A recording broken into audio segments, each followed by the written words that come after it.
Assalamualaikum warahmatullahi wabarakatuh. Nama saya Lutfi Rahman Sidki, angkatan 2018 dengan NPM 046. Di sini saya akan menjelaskan tentang Glass Fiber Reinforced Plastic atau yang biasa kita sebut GFRP. Langsung saja.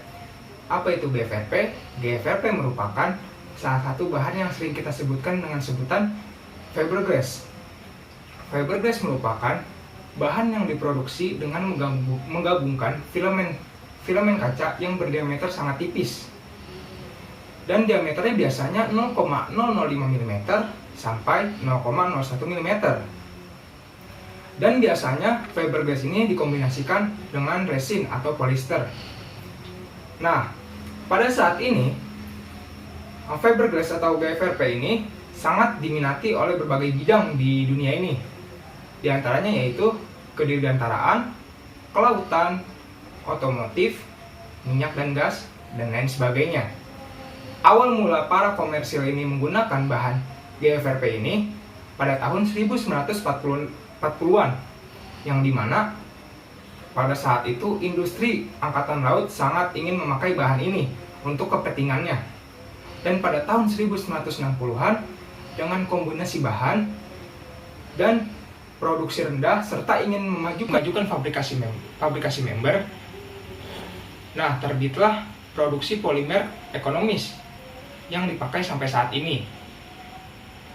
Nah, oleh karena itu GFRP ini hadir dengan berbagai macam solusi, diantaranya yaitu memiliki desain yang fleksibel karena kemampuan adaptasi fabrikasinya yang sangat luar biasa, dan juga memiliki daya tahannya yang tinggi, dan juga memiliki struktural efisiensi yang sangat bagus. Tidak lupa juga harga dari bahan ini pun sangat terjangkau. Oleh karena itu, GFRP ini merupakan salah satu komposit yang bahannya kuat, tetapi tetap ringan, dan juga harganya rendah. Mungkin itu saja yang saya sampaikan tentang teori dasar. Kurang lebihnya mohon maaf. Terima kasih. Saya Febrianti Sundari, NPM 001, akan menjelaskan tentang struktur material. Material komposit itu sendiri adalah material yang terdiri dari dua komponen, yaitu penguat dan pengikat. Seperti banyak bahan komposit lainnya, kedua material tersebut saling melengkapi untuk membentuk senyawa yang lebih kuat. Resin plastik kuat dalam pemuat tekanan, serta serat kaca memiliki tegangan yang sangat kuat. Dengan menggabungkan dua bahan, GFRP menjadi bahan yang tahan kedua kekuatan tekan dan tarik yang sangat baik. Serat meningkatkan kekuatan dan kekakuan tarik. Resin sebagai matriks memberikan kekuatan tekan yang tinggi dan mengikat serat di dalamnya. Filler berfungsi untuk mengurangi biaya bahan baku dan penyusutan. Aditif membantu tidak hanya meningkatkan sifat mekanik dan fisik dari komposit saja, tetapi juga wall capability-nya. Resin digunakan sebagai matriks, memberikan kekuatan tekan yang sangat tinggi dan mengikat serat di dalamnya. Dua jenis resin adalah termoplastik dan termoset. Sebuah resin termoplastik terbentuk pada suhu kamar, meleleh ketika dipanaskan dan mengeras bila didinginkan. Rantai polimer pada termoplastik secara kimia tidak mengalami cross-link karena termoplastik tidak mengalami karing secara permanen. Maka ia tidak digunakan untuk aplikasi struktural. Sebaiknya, resin termoset dapat mengalami karing secara permanen dengan membentuk crosslink pada temperatur tinggi. Karakteristik ini membuat komposit resin termoset sangat diinginkan untuk aplikasi struktural. Resin yang paling umum digunakan dalam komposit ialah polyester tak jenuh, epoksi, dan vinyl ester. Serat adalah unsur penting dalam komposit. Banyak penelitian dan pengembangan telah dilakukan mengenai efek-efek serat dalam jenis, fraksi, volume, desain, dan orientasi. Serat umumnya menempati 30-70% dari volume matriks dalam komposit. Matte atau serat gelas ini berupa anyaman, mirip kain, dan terdiri dari beberapa model. dari model anyaman halus sampai dengan anyaman yang kasar atau besar dan jarang-jarang, berfungsi sebagai pelapis campuran atau adonan dasar fiberglass, sehingga sewaktu unsur kimia tersebut bersenyawa dan mengeras, serat gelas berfungsi sebagai pengikatnya. Akibatnya, fiberglass menjadi kuat dan tidak getas, tidak seperti serat kaca yang digunakan untuk insulasi. Agar struktur akhir menjadi kuat, permukaan serat harus hampir seluruhnya bebas dari cacat, karena hal ini memungkinkan serat mencapai kekuatan tarik gigi Pascal. Serat dibagi menjadi 5 kelas, yaitu I-class, S-class, A-class, C-class, dan AE-class. C-glass ditunjukkan untuk penggunaan pada aplikasi kelistrikan. S-glass digunakan untuk kekuatan tinggi dan E-glass digunakan untuk ketahanan korosi yang tinggi. A-glass disebut sebagai gelas alkali yang kebal terhadap bahan kimia. Jenis fiber ini sering digunakan untuk kaca jendela. AE-glass ini merupakan jenis fiber yang tahan alkali. Dari kelima serat tersebut, E-glass adalah material penguat yang paling umum digunakan dalam struktur sipil. E-glass terbuat dari lem alumina borosilate yang dapat dengan mudah diperoleh dari kelimpahan bahan baku seperti pasir. Kekuatan dan modulus glass fiber dapat menurun dengan meningkatnya suhu. Oleh karena itu, material glass dapat mengalami krep pada beban berkelanjutan. Glass fiber sendiri dianggap sebagai material isotropik dan memiliki koefisien ekspansi termal yang lebih rendah dibandingkan dengan baja. Nama saya Ahmad Kamaludin dari angkatan 18 NPM 032. Di sini saya akan menjelaskan tentang material properties. Jadi, setiap helai serat kaca yang terstruktur memiliki sifat kaku dan kuat dalam proses peregangan dan saat melalui proses kompresi atau pemberian tekanan di sepanjang sumbunya. Walaupun pada umumnya diasumsikan bahwa serat sebenarnya lemah di bawah proses kompresi atau penekanan. Sebenarnya, asumsi ini lebih didasarkan oleh rasio penampilan dari serat itu sendiri. Dalam artian, oleh karena bentuk serat tersebut tipis dan panjang, maka serat dianggap dapat bengkok dengan mudah. Di sisi lain, serat kaca paling tidak kaku dan tidak kuat pada ketebalannya, yaitu di lintang sumbunya. Oleh karena itu, jika sekumpulan serat dapat diatur arahnya secara permanen sesuai dengan yang diinginkan di dalam suatu material, dan jika serat-serat tersebut dapat dicegah dari pembengkokan saat dalam tekanan, maka material tersebut akan menjadi sangat kuat sesuai dengan arah yang diinginkan untuk diperkuat. Dengan menumpuk lebih dari satu lapisan serat, kemudian tiap lapisannya diorientasikan dalam berbagai arah yang berbeda sesuai dengan keinginan. Faktor kekakuan dan kekuatan dari keseluruhan material dapat dikontrol dengan lebih efisien. Dalam kasus plastik berserat kaca, adalah bahan plastiknya yang akan menampung serat kaca yang terstruktur tersebut sesuai dengan arah yang dipilih oleh desainer produknya. Sementara itu, pada kasus chop strand mat, dasar pengaturan arahnya terletak pada dua lempengan berbentuk dua dimensi dengan kain tenun atau lapisan yang tanpa pengaturan arah khusus. Dengan demikian, arah dari kelakuan dan kekuatan bahan tersebut akan dapat dikontrol dengan lebih presisi dari dalam lempengan itu sendiri. Komponen dari plastik berserat kaca pada dasarnya terbuat dari konstruksi kulit tipis. Kadang bagian dalamnya diisi dengan busa struktural, seperti dalam kasus pembuatan papan selancar. Komponennya bisa juga dibuat dengan bentuk yang hampir serampangan tetapi masih dalam batas kerumitan dan toleransi bentuk cetakan yang digunakan untuk memproduksi kulit luar tersebut. Glass fiber mempunyai sifat permukaan yang aktif dan hidrofilik atau suka air. Oleh sebab itu, permukaannya harus dilindungi dengan penahan kelembapan.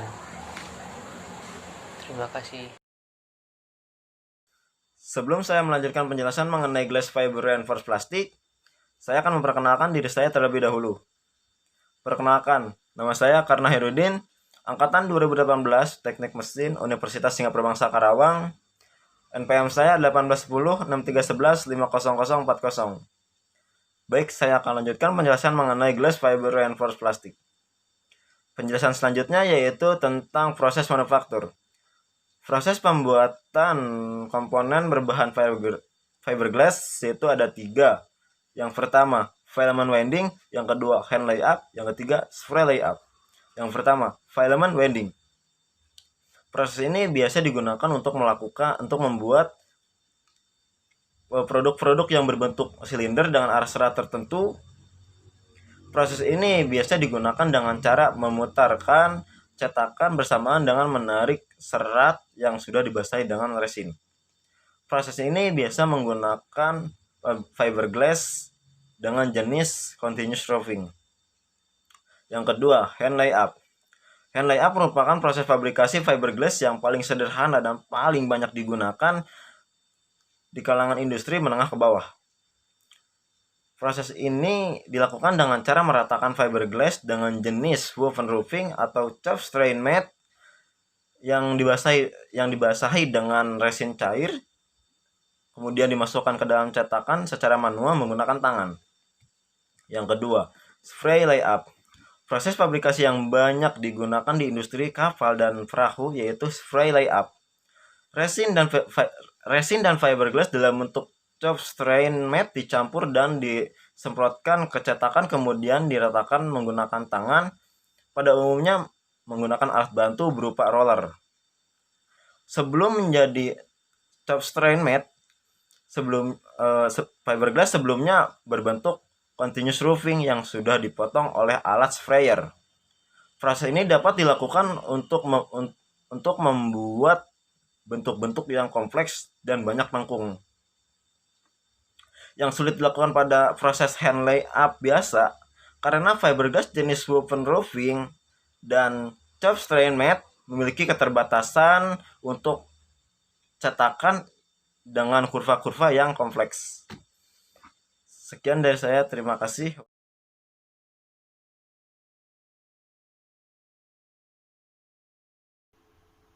Berikut satu cuplikan mengenai proses pembuatan perahu fiberglass dengan proses manufaktur hand layup.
To the sea for a getaway, car top down and we're driving just to feel young. Moving away to the sea, moving away, can't you see? Sand in your feet, feel the breeze in the summertime. Stars in the sky, one dime for a first time. Moving away to the sea, moving away, can't you see? We'll drink honey by the ocean, it's our favorite potion. Come on baby, let me tell you one time that our days will never end, yeah. No, our days will never end, yeah. No, come on baby, let me tell you one time that our fire got a love it till you never break apart. And we're moving away to the sea, moving away, can't you see? There won't be one more time, so we gonna do this tonight. There won't be one more time, so we gonna do this tonight. There won't be one more time, so we gonna do this tonight. There won't be one more time, so we gonna do this tonight.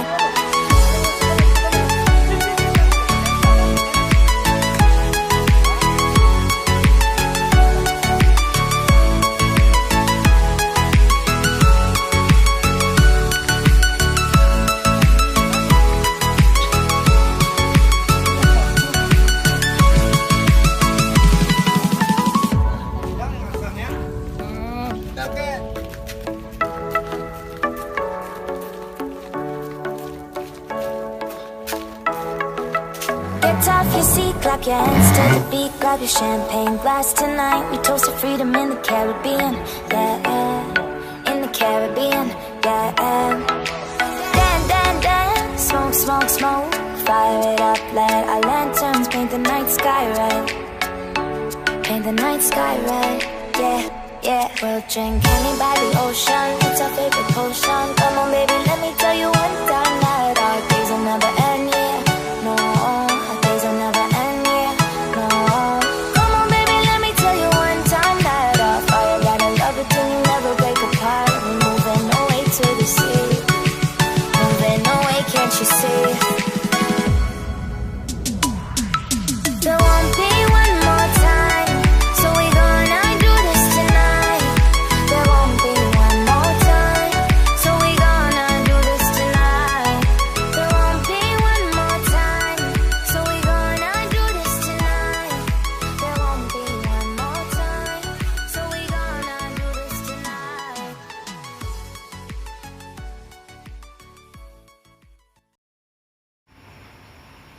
Ya, saya di sini akan menjelaskan tentang video yang sudah ditayangkan tadi.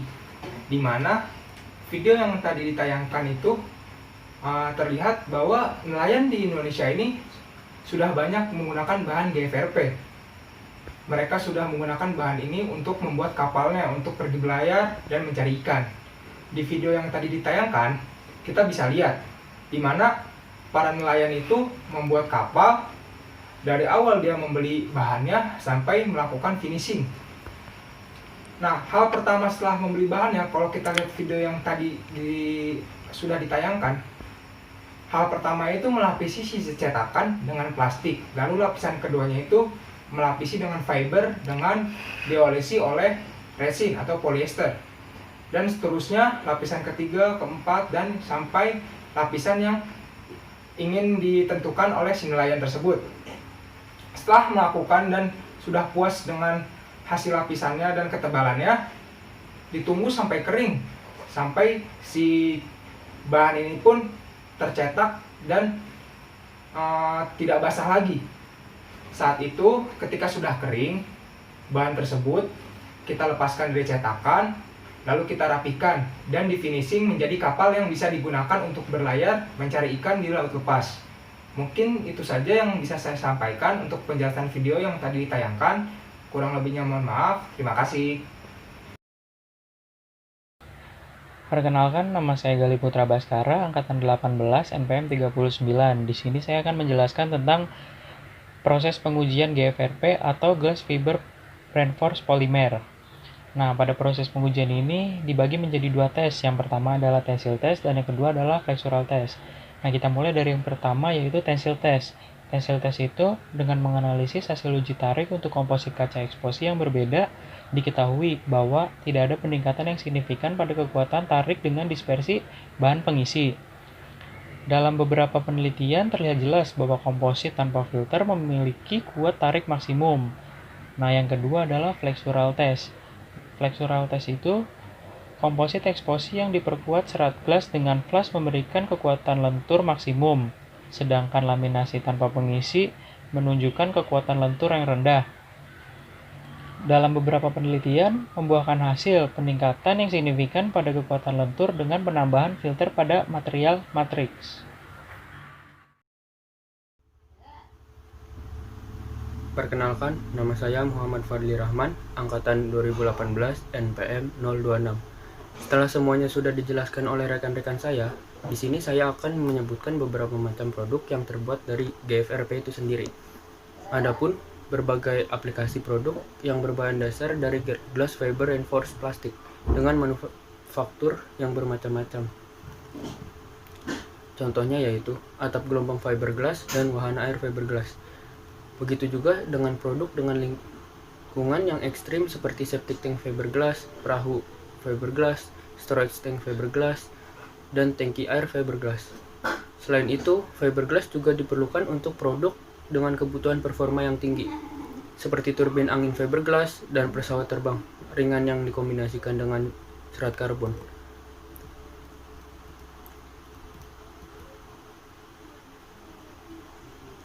Berikut beberapa referensi yang kami pakai untuk presentasi ini.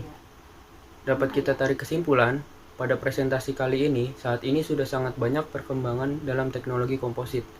Salah satunya adalah glass fiber reinforced plastik yang dalam kehidupan sehari-hari telah banyak digunakan pada berbagai aplikasi. Pada presentasi ini telah dibahas mengenai aplikasinya sebagai komponen struktural yang memberikan banyak keunggulan sifat dibandingkan dengan material beton. Sekian dari kelompok kami. Terima kasih. Wassalamualaikum warahmatullahi wabarakatuh.